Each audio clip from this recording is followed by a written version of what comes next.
Every iteration of LG's G lineup has had the purpose of making a statement, but what was of last year's G4 doesn't necessarily follow the same path for the first time ever. I'm Jaime Rivera with Pocketnow, here with a quick show floor comparison of the LG G5 versus LG G4, brought to you by dbrand.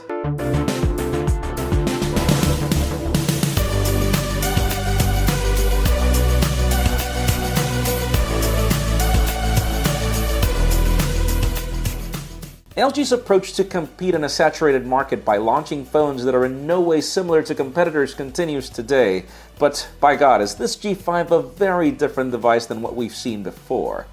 LG actually claims that the predecessor of the G5 is more the V10 than the G4, and that's easily seen today. The plastic and curved G4 with replaceable leather options says goodbye to a more elegant and petite G5 that now sports a unique aluminum chassis that doesn't require the antenna lines that we have to see on every other smartphone.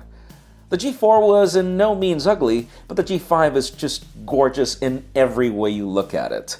The G5 also feels more premium in the hand, even though both devices feel just as light. This new G5 also does away with the volume buttons at the back, now placing them on the left, even though the power button remains at the back and doubles as the fingerprint scanner that the G4 just does not include. That was the V10. Some of our complaints with the G4 were also addressed here. This is a more saturated and brighter display panel than the G4, being able to push up to 900 nits when needed and improving the experience in direct sunlight. Even though it is IPS, it also includes an always-on mode that LG claims to be superior to AMOLED, as it avoids the burnout issues that plague this technology, according to their engineers. LG also claims that this always-on mode will only affect 0.5% of the battery life per hour, but should improve on what the G4 was able to do, as you won't need to turn on the display all the time just to read your notifications. There are some drawbacks though, as this is a smaller 5.3-inch display, and that battery also sports 200 mAh less than the G4.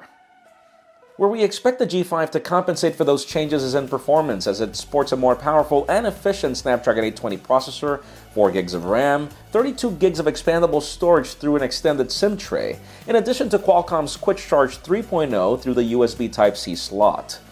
Everything continues to be removable as well, and this is where the G5 also stands out, as the bottom slot not only allows you to replace the battery, but also supports peripherals that bring hi-fi audio, an extended camera grip, and more.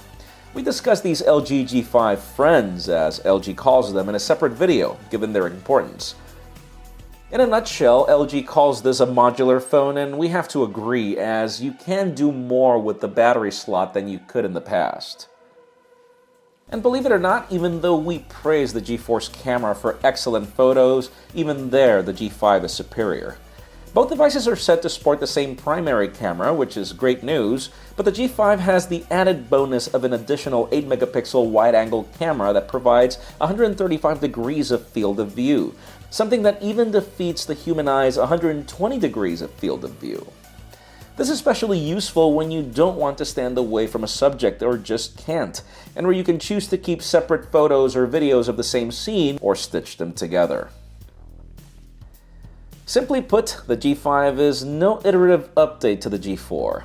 This is LG's new approach to smartphones with innovation we have yet to see in competitors, and design that's definitely worth considering.